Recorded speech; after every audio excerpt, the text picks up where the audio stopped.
Hello guys, nandito na naman ako at eto may nagtatanong kung ano ba daw talaga itong tunay na kahulugan itong aking ipinost ano ito. Yan, sabi ko Mike Cervera, Takero, Madam Eli, Pati Bao, Mami Peng, Lovely Granada, and Nyolo. Doble ingat kayo dyan sa Pinas at may masamang plano ang may sayad at kulto. Kami ni Pebbles okay lang dahil si Pebbles may Charlie at ako naman ay may puting kabayo. Yan.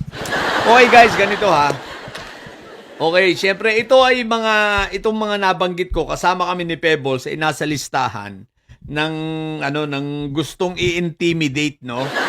I-intimidate ng may sayad siblings at the same time ng kulto. Alam niyo na ang sinasabi ko. Ngayon, yung intimidation na yon they are ayon sa ating puting kabayo, no? Talagang ito ay may option pa ito na i-extend pa nila more than itong intimidation lang, syempre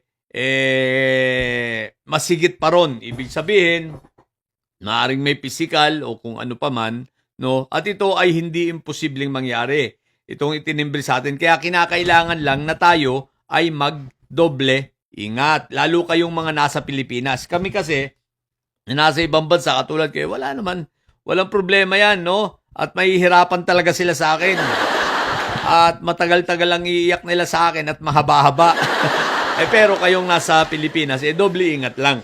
Sapagkat gusto nila kayong i-intimidate. Ang lahat ng mga nabanggit kong ito, no? Ito lang yung naibigay sa ating information. No? At malinaw naman, ito ay nagpapasakit sa kanilang mga leeg. No? Kumbaga, laging pag bumanat ang mga ito, malamang leg ang tama. So yung may sayad at yung kulto, so nagjo-join force sila, pero ang gagalaw dito malamang ay ang kulto. So ito ay hindi imposible. Katunayan, no? Maganda rin kayo. Baka dahil ang sabi ng ating puting kabayo, dahil baka itulad tayo o itulad kayo, no? Tayo, kasama ako. Dito sa isang vlogger, ayoko na lang siyang pangalanan. Vlogger siya ni PBBM. Vlogger siya ng administrasyon. Ayoko siyang pangalanan. Hahayaan ko na lang na kung gusto niyang i-disclose sa public yung pangyayari, nasa sa kanya yun. So ayoko lang siyang pangunahan, bahala na siya. Kung gusto niyang i-content at sabihin niya yung mga pangyayari. Kaya lang palagay ko dahil nasa korte na, subjudice na yan, hindi na palagi ko magsasalita siya riyan, no? Sa bagay na yan. Pero hindi ko napapangalanan, pero ito ay totoo. So ang taong ito ay kinasuhan ng mga kulto nang wala siyang kaalam-alam, hindi dumaan sa due process, na hindi man lang siya nakakuha ng mga subpena o kung ano pa man. Basta siya ay nasurpresa na lang at siya ay may warrant of arrest na ng cyber libel at siya ay nagpiyansa. Ito yung isang halimbawa na sinasabi ko ng intimidation at pangaharas na gagawin nila. Mabuti kung ganun lang, no? Syempre, alam naman natin na may kakayanan ng mga ito na gumawa pa ng krimen o kung ano pa man, no, ng mas higit pa sa mga kaso-kaso na yan. Pero totoo, kinasuhan ang vlogger na ito at nagulat siya, may warrant na siya, pero nakabail naman siya, nakapagpiyansa. Kaya lang, ito yung sinasabi ko, na baka magulat kayo, at least ngayon may information na kayo na para lang kayo ay makapaghanda. Sapagkat ito ay ginawa dito sa vlogger na ito, so hindi imposibleng gawin sa inyo. At itong mga nandirito na binanggit ko, kayo ay nasa listahan. No? Kasama kami, syempre.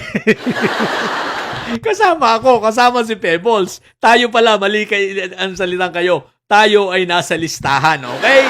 So mag-iingat lang ha. Lagi lang tayo tumingin sa ating likod at syempre dahil tulad ng sinabi ko, may kakayanan ng mga yan ha. Ngayon baka bigla ka na lang ma-surprise. Ngayon, ang tanong, paano nila makukuha ang address nyo? Simple lang may connection sila sa LTO, yung vlogger na yon, nakuha ang kanyang address ay sa LTO mismo, di ba? Yeah, sa LTO kinuha. So, yun din ang gagawin. Yun ang potential na gawin. Hindi ko naman sinabi na baka nga gagawin. Mag-ingat lang tayo. Dahil hindi imposible. Dahil sinampulan na nga, nagawa na dito sa vlogger na to, baka sa inyo. Alalahanin natin sobrang desperado na ang may sayad. Sobrang desperado na at sila ay humihingi na ng saklolo sa kulto. Siyempre, alam naman natin na ang kulto ay talagang sumusuporta sa kanila. Dahil sa sobrang desperado na, wala na silang magawa, ipit na. So, ang pinagbabalingan na nila ay ang mga vloggers na maingay dito sa social media para sa ganon, baka sakali manahimik. Ngayon, ang tanong bakit yung iba wala? Malamang ito pa lang yung initial. Huwag kayong mag-alala, baka sa mga darating na araw, madadagdagan ito. Hindi yan imposible dahil hindi lang naman kami ang maingay, marami. Kaya lang, ito yung mga gusto sa pala. Kung may mapapansin kayo, hindi lahat ito ay vlogger ng BBM. Andiyan sila Patty Bao, 'di ba? Sila Lovely na kilala naman natin na nasa pink at nasa dilaw kasi nga gusto nilang magpakita at magbigay ng sample na kayong mga pula, kayong dilaw, talagang titirahin namin kayo. So, ibig sabihin nito, hindi lamang mga BBM vloggers ang ini-intimidate, sinisimulan na rin nila na iharas at intimidate maging yung mga nasa dilaw at mga nasa pink, di ba ga? Kaya ganyan ang ginagawa nila ngayon. So, kaya wag kayong mabibigla ha. Ang importante lang sa inyo ay mag-ingat dahil tulad nga ng sinabi ko, buti kung demanda lang, at least kayang-kayang harapin yan, no? Pero kung lumampas pa doon, alam nyo na ang ibig kong sabihin. Di ba? So, importante ay mag-ingat dahil nag-sample na sila. Meron ng isang vlogger na nagulat na lang, hinuli, dinampot na lang, at may bit-bit na warrant, no? Yun. At ngayon ay nakapiyansa lang siya. Siyempre, bahala na siya kung i-disclose niya sa public, pero malamang sa hindi. Dahil nga tulad ng sinabi ko, sub judice na yun, nasa korte na. So, bawal na yun. Bawal lang sa publiko kapag nasa korte na. Bawal lang talakayin yung merito ng mga kaso. Okay? So, yun lang muna. Mag-ingat lang tayo, guys, ha? At wag tayong titigil agad pare, ipaglaban natin ang katotohanan. Pero syempre kayo dyan, may pag-iingat pa rin. Yun lang naman yung sa akin, okay?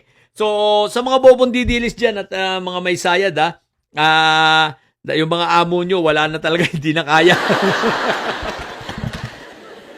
Pinagbabalingan na yung mga vloggers, what the heck? Pero okay lang yan, ganyan talaga. Laban lang. Syempre ako, sabihin nyo naman, dahil nandito ako sa ibang bansa, wala naman tayong magagawa. Nandito ako sa ibang bansa. Nagsimula ako mag-vlogger, nandito na ako, no? Sa ibang bansa, wala naman dyan sa Pilipinas, nagkataon lang. Hindi ko rin maalam na hahantong sa ganito. Pero laban lang tayo. Hindi tayo may intimidate dyan, di ako titigil. Wala akong pakialam sa inyong mga kulto kayo. Matagal-tagal pa iiyak nyo sa akin. Hinayo pa kayo. So, yun lang muna. Sa mga bobo didilis at may sadya na nyo. Ang tatay nyo ay preso, ang BP nyo ay bobo. Manatili kayo mga bobo at may sadya. Sapagkat ang may sadya, laging high blood. Bye!